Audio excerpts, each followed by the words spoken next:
agora sim, né? Então nós estamos no capítulo 5 do Evangelho de São Mateus, que acredito que nós vamos concluir hoje.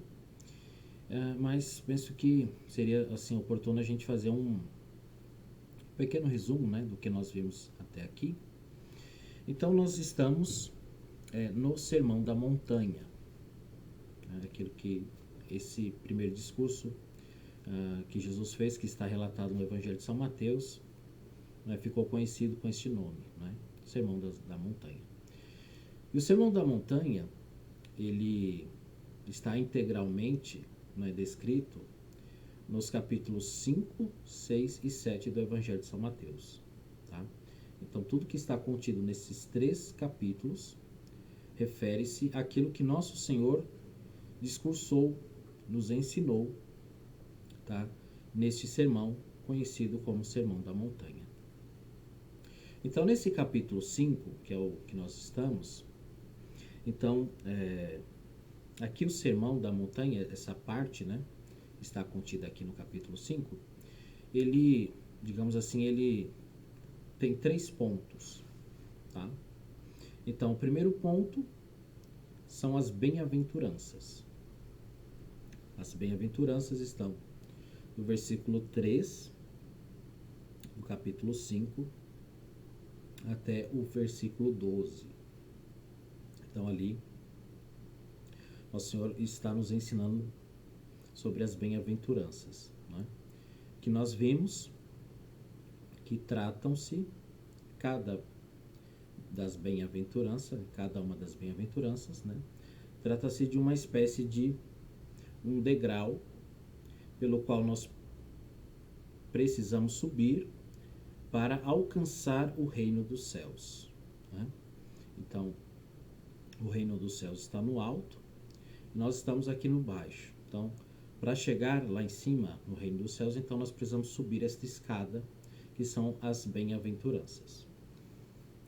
Depois, Nosso Senhor fala do chamado que todos nós, cristãos batizados, temos de sermos apóstolos, o chamado ao apostolado, quando ele nos fala que nós somos chamados a ser sal e luz do mundo.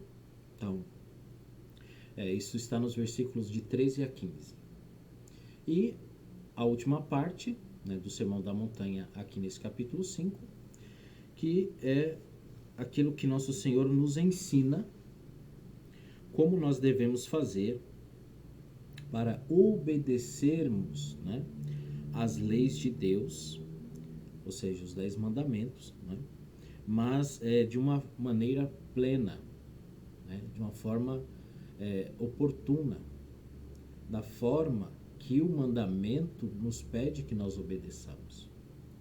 Então, desde o versículo 16, até o versículo 48, que é onde termina o capítulo, então Nosso Senhor aqui está nos ensinando, com profundidade, o que de fato os mandamentos estão nos pedindo que nós façamos.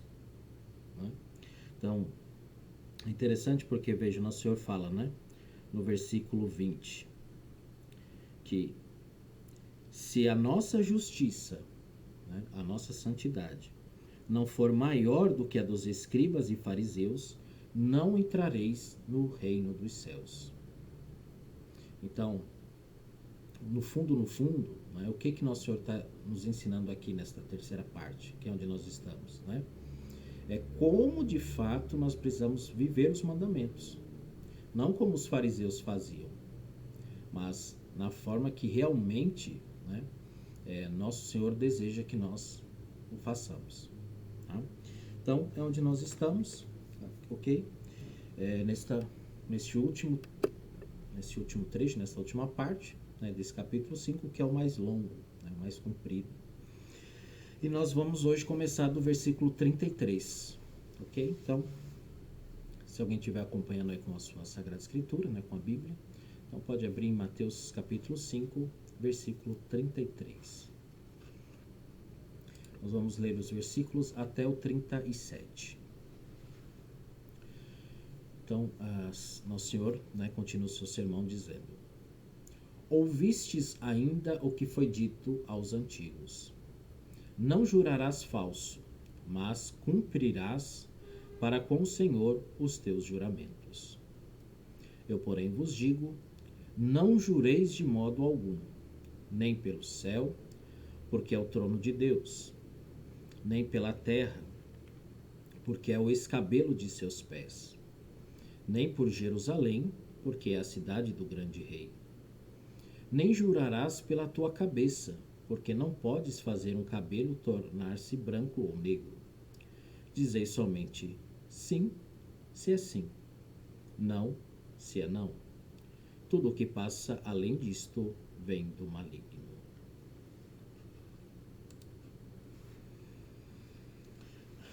Então, comentário de Santo Agostinho. Como jurar em falso é um pecado grave, e ninguém está mais longe de incorrer nele do que aquele que não é acostumado a jurar de forma nenhuma, ainda que o fosse com verdade, quis o Senhor que, não jurando, não nos separássemos da verdade. Não quis que, jurando o verdadeiro, expuséssemos ao falso. Por isto acrescenta: não jureis de modo algum. Né? Então, o que Santo Agostinho está querendo nos dizer aqui é o seguinte, né? Veja, em tese, tá? Quando você jura dizendo a verdade, né, não seria pecado você jurar por Deus, né, ou pelos céus, por Jerusalém, enfim, ok? Mas, para que a gente não caia no erro, né, de jurar por uma mentira, então é melhor não jurar de jeito nenhum. Esta é a interpretação que Santo Agostinho nos dá. Porém, aqui a gente também pode pegar uma outra interpretação, né, que é a seguinte. Veja que Nossa Senhora está falando: não jure por Deus, né? Depois não jure pelos céus, que é o seu trono. Não jure pela terra, porque é o escabelo, ou seja, é o apoio, né? Na comparação que Jesus está fazendo aqui, né? Então, os céus é o trono do Senhor e a terra é ali onde repousam, né, os pés de Deus, né? E nem pela sua cabeça, por nada, né? Por quê? Porque na verdade nós não somos donos de nada, né? Então, quando você jura por alguma coisa, é como você estivesse entregando aquela coisa como uma fiança, né? Então, vamos supor, né? Eu estou pegando dinheiro emprestado com alguém, né? Então, se você não pagar, o que você promete? Não, eu prometo que um amigo meu pague. Eu não posso prometer isso, porque a não ser que eu tenha combinado com ele antes, né? Mas eu não posso colocar alguém, né, uma outra pessoa no assunto, na conversa, responsabilizando-a, né? Então, aqui talvez a gente podemos dizer que Nosso Senhor também está nos prevenindo de nós não pecarmos contra o segundo mandamento da lei de Deus. Não tomar o santo nome de Deus em vão. É possível também essa interpretação, né? Mas, assim, de uma forma bem objetiva, aqui o que Nosso Senhor está deixando muito claro aqui, né? Para a gente ser sincero e honesto naquilo que nós dizemos. Então, se é verdade o que eu estou dizendo, basta a verdade. Ah, mas a pessoa não acreditou. Paciência. Aí já não é conosco. O acreditar ou não, né? Aí já não depende de nós, né? O fato da gente dizer que não, né, eu prometo em nome de Deus, não vai mudar. É o fato da pessoa acreditar em nós ou não. É verdade? Então, é preferível que a gente não jure, não prometa, né, nem por nada e nem por ninguém, muito menos, né, colocando Deus no meio. Não é verdade? Então, continuando, versículos 38 ao 42. Tendes ouvido o que foi dito: olho por olho, dente por dente. Eu, porém, vos digo: não resistais ao mal. Se alguém te ferir a face direita, oferece-lhe também a outra. Se alguém te citar em justiça para tirar-te a túnica, cede-lhe também a capa. Se alguém vem obrigar-te a andar 1000 passos com ele, anda 2000. Dá a quem te pede e não te desvies daquele que te quer pedir emprestado. Veja, uma coisa assim importante, né, que eu acho que eu não disse ainda. Mas vejam, aqui é preciso a gente notar uma coisa, né? Nosso Senhor está dizendo assim, ele sempre começa dizendo, o que vocês ouvistes, não é? Então, isso aqui é importante por quê? Porque Nosso Senhor não está falando da lei, porque a lei de Deus não é ouvida, a lei de Deus está escrita nas tábuas da lei. Né? Então, este ouviste, Nosso Senhor aqui está se referindo ao que? Há ensinamentos que foram dados ao povo por supostamente estar baseado na Sagrada Escritura, nos 10 mandamentos. Né? Então, por exemplo, esse da lei de Talião. Né? Então, veja, esse da lei de Talião não está na Escritura. Esse olho por olho, dente por dente. Né? Não tem nenhum mandamento, né? Onde está isso na Escritura? Então, por isso que Nosso Senhor utiliza o verbo ouvir. Né? Olha, o que vocês ouviram. Né? Eu, porém, vos digo. Ou seja, aqui Nosso Senhor está corrigindo, né, esses dizeres, essas interpretações. Nós sabemos, né, com toda certeza que eram assim que os fariseus ensinavam o povo no tempo de Jesus. Tá? Ensinamentos que não estavam ali respaldados pela Escritura. Tá? Mas como o povo, né, não tinha acesso às Escrituras, então o povo ficava dependendo, né, ali do ensinamento dos fariseus, dos mestres da lei, que deveriam cumprir com o mandato do Senhor, com a sua vocação de ensinar corretamente, mas eles abusavam desse direito, ensinando o povo aquilo que não estava contido na Sagrada Escritura, né, e cuja interpretação também não estava ali, né, baseada. Então, aqui Nosso Senhor está corrigindo coisas que eram ditas, tá? Mas não a Escritura. Então, só estou dizendo isso porque às vezes as pessoas aqui podem, né, querer interpretar no sentido assim que, não, Jesus aqui está corrigindo a lei, né? A lei dada por Deus. Não. O Senhor está corrigindo o ensinamento que era dado, tá, pelos fariseus e os mestres da lei, pelo menos na época de Jesus. Quando começou, nós não sabemos. Tá? Não se pode afirmar assim, categoricamente, quando foi que os mestres da lei, né, ou seja, o povo ali, os sacerdotes, o pessoal do templo, começou a ensinar o povo de forma errada. Mas isso já era sabido no tempo de Jesus, com toda certeza. Tá bom? Então vamos lá, né? Agora o comentário aqui do versículo. A lei não poderia subsistir sem esse preceito. Por quê? Se segundo o mandamento da lei devemos pagar a todos o mal com o mal, todos nós nos tornaríamos maus, já que abundam os perseguidores. Né? Então, primeira coisa aqui que é importante. Né? Então veja, há uma certa justiça no olho por olho, dente por dente? Sim. Tá? Principalmente se você pegar o que acontecia antes. Né? Então, quando uma pessoa fazia um mal a outra, né? Então aquela pessoa que sofreu mal, ela poderia fazer o que ela quisesse com aquela pessoa que tinha feito mal para ela. Então, sei lá, se a pessoa tivesse tomado um tabefe, né? Vamos colocar assim. A pessoa poderia matar a outra. Por quê? Porque era apenas o mal pelo mal. Tá? Então, você me fez o mal, eu tenho o direito de fazer o mal para você. Aqui mal. O mal que eu quiser. Né? Então, o olho por olho, dente por dente, veio para colocar um limite. Falou, não, Se você levou um tabefe, o que você pode dar é um tabefe. Ou seja, colocou uma medida, né? Então, mas aqui... Boa noite, Neuza. Salve Maria. Boa noite, irmão. Salve Maria. Boa noite a todos, Então, aí... todas. Ó, maravilha.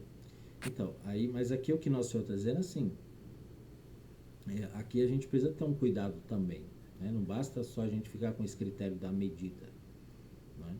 Mas a gente precisa fazer um antes, né?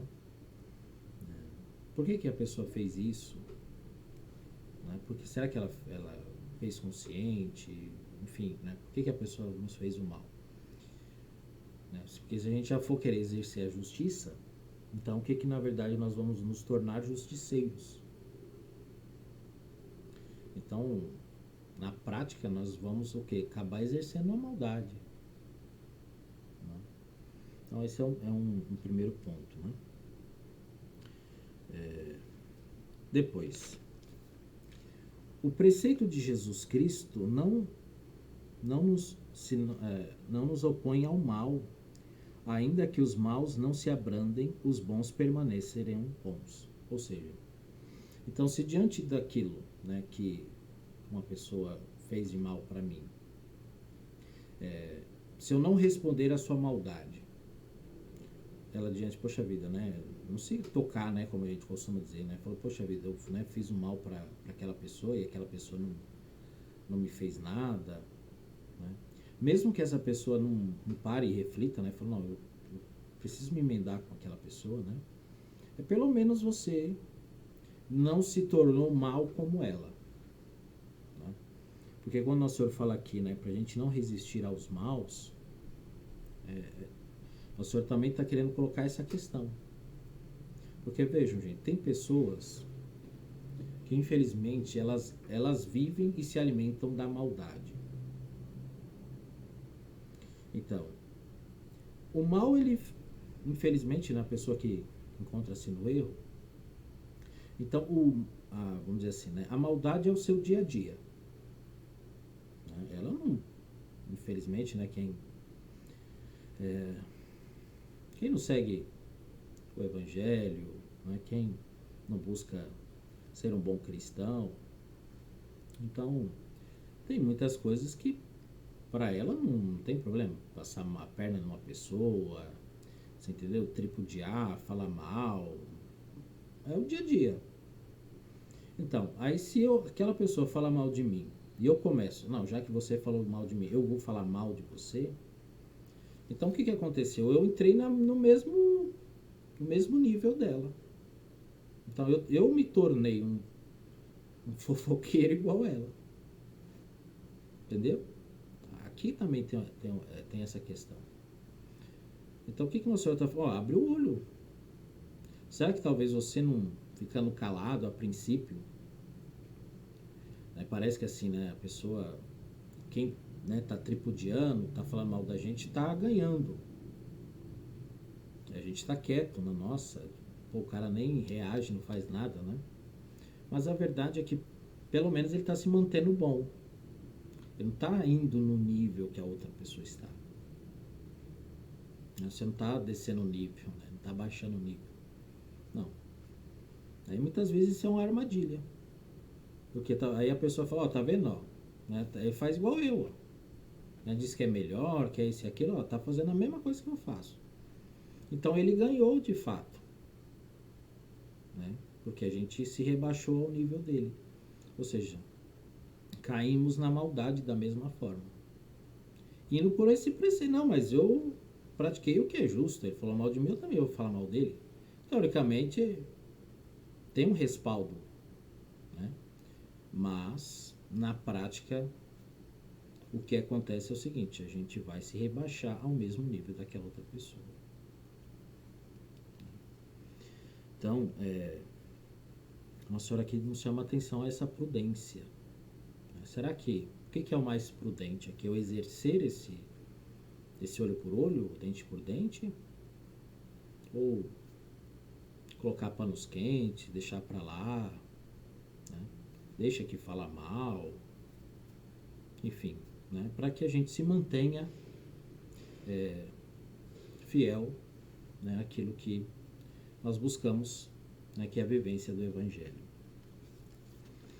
Aí Santo Agostinho, né? Todas as coisas feitas pelos santos no Novo Testamento servem para explicar os preceitos que se dão nas Sagradas Escrituras. Como quando lemos no Evangelho de São Lucas: ao te ferir numa face, oferece-lhe também a outra. Não encontramos exemplo mais excelente de paciência que o de nosso Senhor Jesus Cristo. Aqui Santo Agostinho citou São Lucas porque esse versículo também, está escrito no Evangelho de São Lucas. Ao receber, aí falando aqui do exemplo de nosso Senhor, né, Jesus. Quando Jesus recebeu a bofetada, embora não tenha oferecido a outra face, e sim teria dito, segundo o Evangelho de São João: se falei mal, mostra o que eu disse mal. Se falei bem, por que me bates? João 18, 23. Ele manifesta que não se deve ter aquela disposição de dar a outra face. A face, né, do rosto mesmo, mas a outra face no coração. Ou seja, quando aqui, né, Nosso Senhor é bofeteado, né, não disse assim, ó, agora bate desse lado, não. O Senhor pergunta, fala, olha, se eu falei mal, você me mostra no que eu falei. E também, menos ainda, né, a pessoa se não, já que você me deu, não, menos ainda, né. Então, o Senhor apenas pergunta, fala, olha, o que eu te fiz, né? Pergunta legítima. Se eu fiz alguma coisa errada, por que você está fazendo isso? Então, a outra face, a gente também precisa entender bem aqui, né? O que Nosso Senhor quer dizer literalmente, né? Então, qual que é a outra face da injustiça? É a justiça. Qual é a outra face da maldade? A bondade. Qual que é a outra face da injustiça? A justiça. Então, aqui o literal não é a face mesmo, né? Aqui quando a gente fala de rosto, né? Mas a outra face nesse sentido, né? Então, se alguém age conosco maldosamente, o que nós cristãos somos chamados, né? Mostrar a outra face, ou seja, agir com bondade. É isso que Nosso Senhor espera de nós. Não que a gente retribua na mesma moeda, mas que a gente mostre a outra face, né? E continua Santo Agostinho, sobre agora o versículo 42. Dá a quem te pede e não te desvies, ou vire as costas, né? Daquele que te queres pedir emprestado. Deus ama aquele que dá de boa vontade. 2 Coríntios, capítulo 9, versículo 7. Quando emprestamos algo a alguém que sabemos que não pode pagar, Deus nos devolverá em maior quantidade, pois Ele ama os misericordiosos. Tudo aquilo que fizermos por ordem, por obediência a Deus, não pode ficar sem o seu fruto, né? Então, aqui Santo Agostinho está dizendo que quando o Senhor, né, diz, a quem dá, quem te pede, né, empresta, quem te pedir emprestado, se você fez isso, né, por obediência a Deus, né, fica tranquilo, mesmo que aquela pessoa não te pague, mas Deus viu o que você fez por amor a Ele, por obediência a Ele. Então, ou aqui, nesta vida, ou na outra vida, você vai receber. Tá? Então, não se preocupe, né? Faz aquilo que Deus está te pedindo, ok? Se a pessoa te devolver, amém. Se não, Deus viu o que você fez, Deus viu o seu coração. Então, Deus não vai deixar de te retribuir por aquilo que nós fizemos, ok? Versículos do 43 ao 48, e aí nós desculpa, ao 47. A gente vai ler o 48 no fim. E é que a gente já vamos caminhando aí para o encerramento. Tendes ouvido o que foi dito: amarás o teu próximo e poderás odiar teu inimigo. Eu, porém, vos digo: amai vossos inimigos. Fazei bem aos que vos odeiam. Orai pelos que vos maltratam e perseguem. Deste modo sereis os filhos de vosso Pai do céu, pois ele faz nascer o sol tanto sobre os maus como sobre os bons. E faz chover sobre os justos e sobre os injustos. Se amais somente os que vos amam, que recompensa tereis? Não fazem assim os próprios publicanos? Se saudais apenas vossos irmãos, que fazeis de extraordinário? Não fazem isto também os pagãos?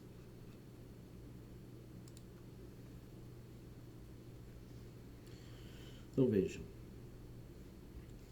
tinha Nosso Senhor, dito anteriormente, que não devemos oferecer resistência a quem nos faz alguma injúria, mas ao contrário, devemos estar preparados para sofrer outras tantas injúrias. Agora, porém, ensina que devem ser dedicados afetos e feitos de caridade aos que nos ofendem com qualquer injúria. E como no primeiro caso trata-se de um complemento à lei de justiça, neste último trata-se de cumprimento à lei da caridade, que segundo o apóstolo é a plenitude da lei. Então vejam que aqui agora Nosso Senhor foi mais fundo ainda. Então, se no primeiro momento ele nos chama a não responder com maldade às maldades que fazem conosco, agora Nosso Senhor nos chama a amar aqueles que nos perseguem, aqueles que nos prejudicam.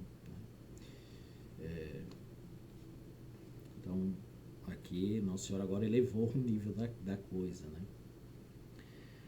Santo Agostinho: o Senhor não fez exceção de homem algum quanto a amar o próximo. Ou seja, quando o Nosso Senhor fala amar o próximo, Nosso Senhor não falou assim, não, é só os seus amiguinhos, só aquelas pessoas que você gosta, só o próximo é aquelas pessoas que te fazem bem, que te agradam. Santo Agostinho diz, Nosso Senhor falou, amai-vos, apenas o próximo. Ele não delimitou quem é o próximo. Próximo é todo aquele a quem se deve prestar socorro se dele necessita, como na parábola do bom samaritano. Então, Nosso Senhor conta a parábola e depois pergunta para os fariseus, para quem estava ali, quem que foi o próximo daquele homem? Aquele que ajudou. Então, quem que é o nosso próximo? Todo aquele que precisa da nossa ajuda, do nosso auxílio. Seja quem for. Religião, crença, outras questões, ideologias. Se nós, no caminho, nós encontrarmos alguém que está precisando de ajuda, a nossa obrigação é ajudar. Se alguém que nos prejudicou bate a nossa porta pedindo a nossa ajuda, qual que é a nossa obrigação? Ajudar aquela pessoa. Então é aqui que é o contexto aqui, de amar.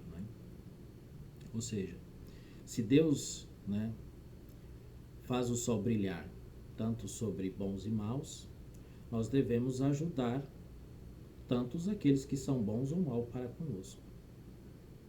Assim estaremos seguindo o exemplo de nosso Pai do céu. Depois São Gregório Magno: guardamos verdadeiramente o amor pelo inimigo quando nem sua felicidade nos abate, nem sua ruína nos alegra. Então aqui São Gregório coloca um outro ponto. Então, primeiro ponto de amar a todos, inclusive aqueles que nos perseguem. Primeiro, se eles precisarem da nossa ajuda, nós Ajudaríamos um amigo? Ajudaríamos, então a gente também precisa ajudar esse. Depois, a gente ama aqueles que nos perseguem quando nós nem nos felicitamos quando as coisas dão errado para aquela pessoa e também nem ficamos tristes se ele progride na vida, né? Porque a gente, de um amigo, você não se alegra quando ele, né, se dá mal. E também você não fica triste quando ele se dá bem. Então, o mesmo sentimento devemos ter para com aqueles que nos perseguem. Não ama o próximo quem não quer vê-lo melhor, ou quem se alegra com a ruína do outro e o persegue com maus pensamentos, né? Então, outra, maus pensamentos, ficar, né, projetando maus pensamentos, ficar pensando mal da outra pessoa, não deixa, né? Assim como a gente não pensa mal dos amigos, também não vamos pensar mal dos inimigos. Como que foi dito, não desejarás, não foi para a carne, mas para a alma. De igual modo, neste passo, não pode a carne amar o seu inimigo, mas a alma o pode. Porque o amar ou o odiar carnal se encontram nos sentidos, e o amor ou ódio espiritual se encontram na alma, no entendimento. Quando, pois, somos prejudicados por alguém, mesmo que sintamos ódio, não queiramos, contudo, tornar ativo este último. Saibamos que nossa carne odeia o inimigo, mas nossa alma o ama. Então aqui também é importante porque quando Nosso Senhor nos fala para a gente amar, né, ajudar quem, inclusive a quem nos tem feito mal, Nosso Senhor não está falando assim que, né, aquilo que Ele nos fez não nos machucou, que quando aqui, né, São Gregório fala, né, da carne, né? Então o que Ele está falando? Ele está falando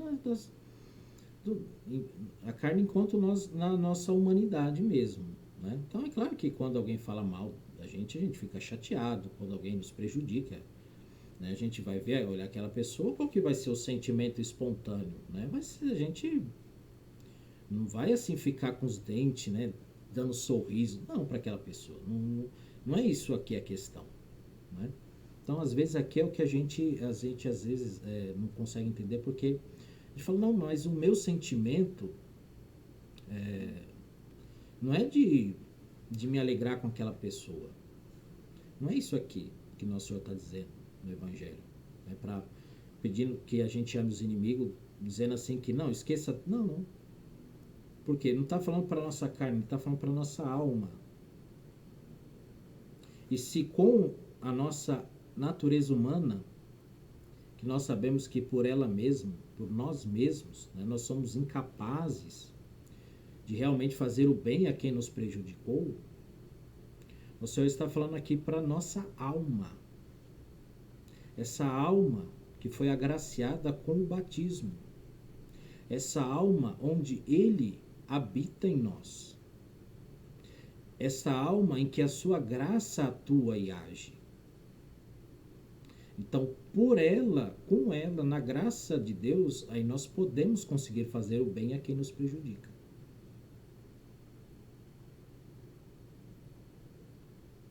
Ele não está pedindo isso, entende? Para a nossa natureza, que tem as suas limitações, que tem as suas fraquezas. Mas ele está pedindo diretamente para aquela parte de nós que é mais elevada, que é a nossa alma. Então, porque nós amamos a Deus, porque a nossa alma está refugiada nele,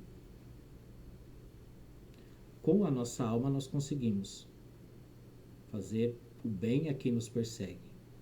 Por quê? Porque nós estamos fazendo por Deus, por Jesus. Não é por nós mesmos. Ali é a graça que vai agir na nossa alma. Né?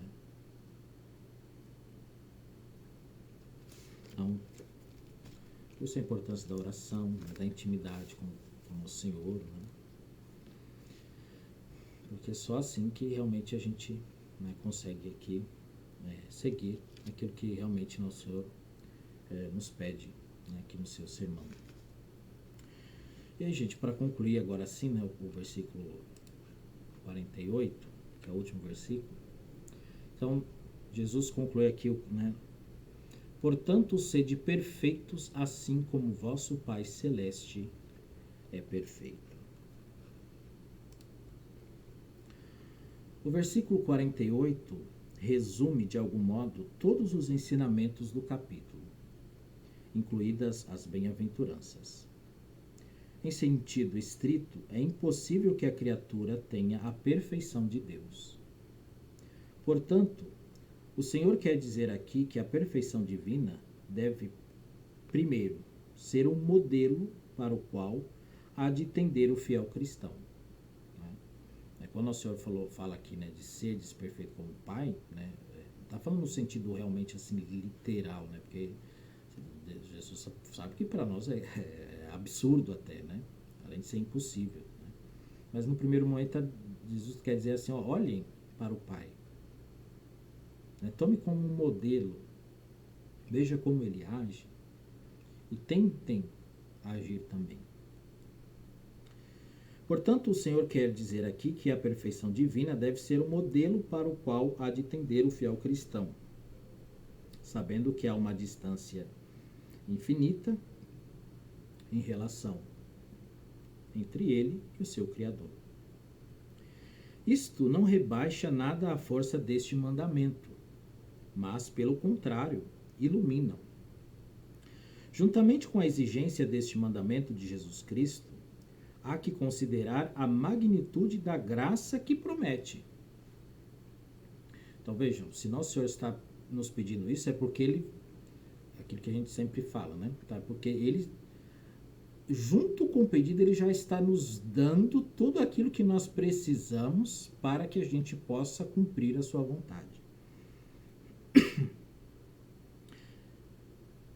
Para que sejamos capazes de entender nada menos que a perfeição divina. Né? Então, se Ele está nos dando, né, um mandamento assim tão elevado, imaginem a graça que Ele está nos dando para isso.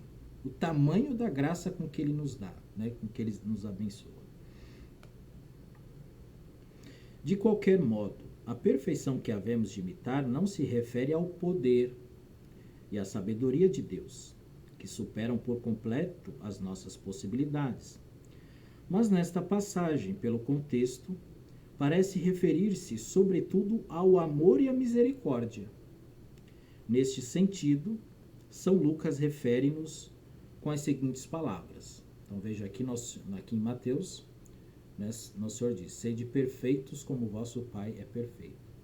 Já São Lucas diz assim, sede misericordiosos como vosso Pai é misericordioso.